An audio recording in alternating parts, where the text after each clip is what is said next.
होता है उसको किस तरीके से कम किया जा सके। विभिन्न योजनाओं के तहत हम लोगों ने एक चेन बनाने का प्रयास किया जिसके तहत फार्मर से लेकर जब तक कंज्यूमर तक वो पदार्थ पहुंचता नहीं है तब तक ना सिर्फ उसकी वेस्टेज को नियंत्रित किया जाए बल्कि उसमें वैल्यू एडिशन भी किया जाए। केंद्र सरकार की सर विभिन्न योजनाओं के तहत प्रधानमंत्री किसान संपदा योजना के तहत हो या पीएमएफएमई के तहत हो या पीएलआई स्कीम्स के तहत हो सर, इन तमाम माध्यमों से हम लोग इस बात का प्रयास करते हैं कि ज़्यादा से ज़्यादा उत्पादन की फूड प्रोसेसिंग हो और वेस्टेज को मिनिमाइज़ किया जा सके। इस बार के बजट में भी कई ऐसी स्कीम्स का अनाउंसमेंट किया गया sir. Irradiation units 50 irradiation units इस बार के बजट में उसकी घोषणा की गई है। हम लोगों ने फूड टेस्टिंग लैब्स का भी हम लोगों ने इस बार के बजट में प्रबंध किया गया है। पर सर अंतोगत्वा ये तमाम विषय जो भी हैं ये स्टेट के द्वारा डिमांड ड्रिवन ही होते हैं। तो अगर ऐसी और कोई जानकारी अगर राज्य के माध्यम से हम लोग के पास आएगी तो केंद्र उसके ऊपर विचार जरूर करेगी। Thank you sir. Second supplementary Shri Sant Balbir Singh. Sir central institute of post harvesting engineer and technology द्वारा ਜਿਹੜੀ ਪ੍ਰਕਾਸ਼ਿਤ ਰਿਪੋਰਟ ਆ 2023 ਦੇ ਵਿੱਚ 92,600 ਕਰੋੜ ਦਾ ਸਾਲਾਨਾ ਨੁਕਸਾਨ ਹੋਇਆ।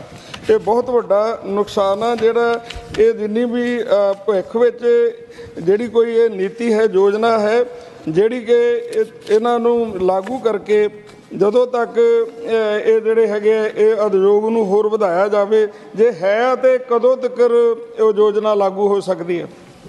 Honourable minister. सर ये सवाल वही पहले सवाल से ही जुड़ा हुआ है सर। जैसा मैंने कहा कि वेस्टेज को मिनिमाइज़ कैसे किया जा सके, कम से कम नुकसान हो, इस बात के लिए सरकार पहले से ही काफ़ी गंभीर है। हम लोगों ने निरंतर प्रयास किया है सर, कम ही सही बट आंकड़े भी इस बात को दर्शाते हैं कि पिछले कुछ वर्षों में काफ़ी वेस्टेज हम लोग कम करने में हम लोग सफल रहे हैं।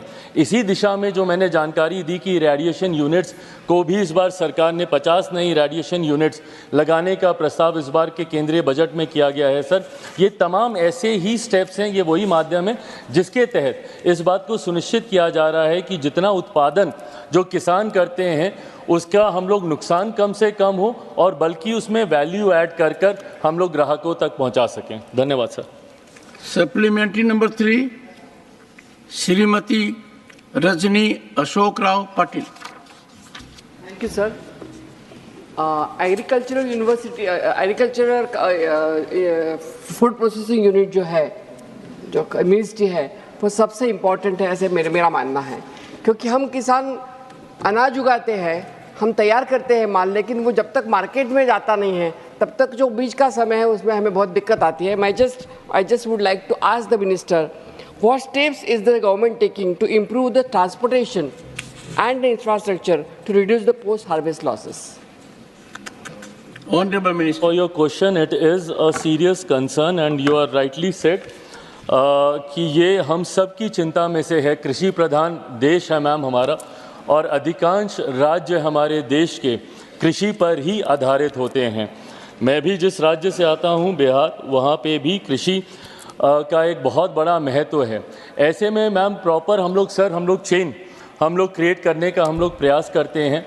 उसके माध्यम से हम लोग फार्मर से लेके फोक तक हम लोग इस बात को सुनिश्चित करने का प्रयास करते हैं कि कहीं पे किसी तरीके की ना गुणवत्ता के साथ किसी तरीके का समझौता हो और वेस्टेज को भी हम लोग कम से कम हम लोग कर सकें।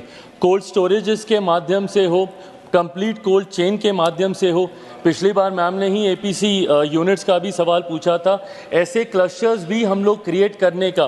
हमसे जुड़े रहने के लिए हमारे YouTube चैनल को सब्सक्राइब करें और नई वीडियो की नोटिफिकेशन के लिए बेल आइकॉन को दबाएं।